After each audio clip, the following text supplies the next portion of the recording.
You've been buying Parmesan your whole life, and some of it isn't actually cheese, not even close. The label says Parmesan. The ingredient list says something else entirely. One brand already got dragged into federal court over it. 6 brands are getting tested today, and only 2 pass. Number 6, the worst on this list. Great value. This is the one people grab without thinking twice. The cheapest shaker on the shelf, sitting right next to brands charging twice as much for what should be the same thing. Flip the container over, and the ingredient list tells a different story. Cellulose shows up near the top, not as a trace anti-caking agent, but as a meaningful chunk of what you're actually shaking onto your pasta. Cellulose is plant fiber. It comes from wood pulp.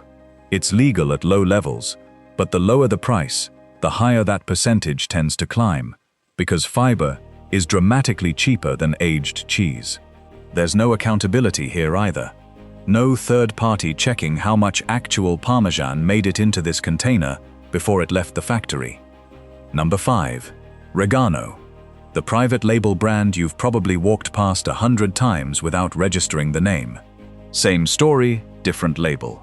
A dry, shelf-stable canister that survives at room temperature for months, which real aged cheese should not comfortably do without help. That help comes in the form of preservatives and the same cellulose filler, dragging down the actual cheese content.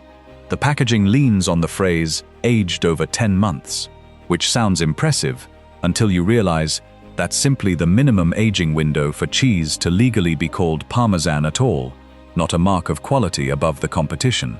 Number 4. Members Mark. The bulk warehouse version of the same problem, just in a bigger container. Buying in bulk doesn't fix what's inside. It's the same shelf-stable canister format, the same reliance on anti-caking agents to keep clumps from forming, which is only necessary because the product isn't fresh cheese behaving like fresh cheese. More volume of the same compromise isn't a better deal, it's just more of it. Number 3. Kraft. This is the one that should sting the most, because it's the name most people trust automatically.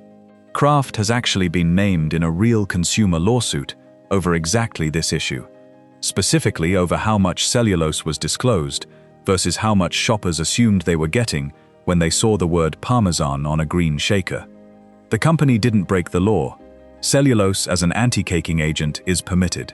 But permitted and honest are not the same thing, and a brand this recognizable, leaning on a legal loophole, is worse than a no-name brand doing the same thing quietly.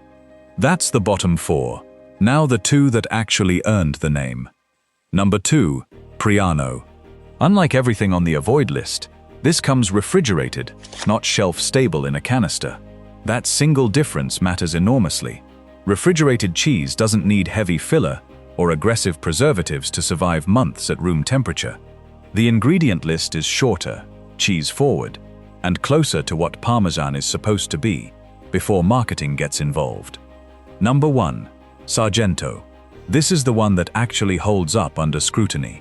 Refrigerated, shredded, and built from real aged cheese as the dominant ingredient, rather than a diluted one. It doesn't need a shelf life measured in years, so it doesn't need the workaround ingredients every canister brand on this list depends on to get there. But it's the one that actually matches what the label promises. Here's the test you can run tonight, without any special equipment. If it sits unrefrigerated in a shaker canister for months at a time, that shelf life is coming from somewhere, and it's usually not from more cheese. Refrigerated, shorter ingredient list, real cheese near the top, that's the version worth buying. If this changed how you're going to look at that green canister in your fridge, hit like and subscribe. It genuinely helps more people see this before their next grocery run.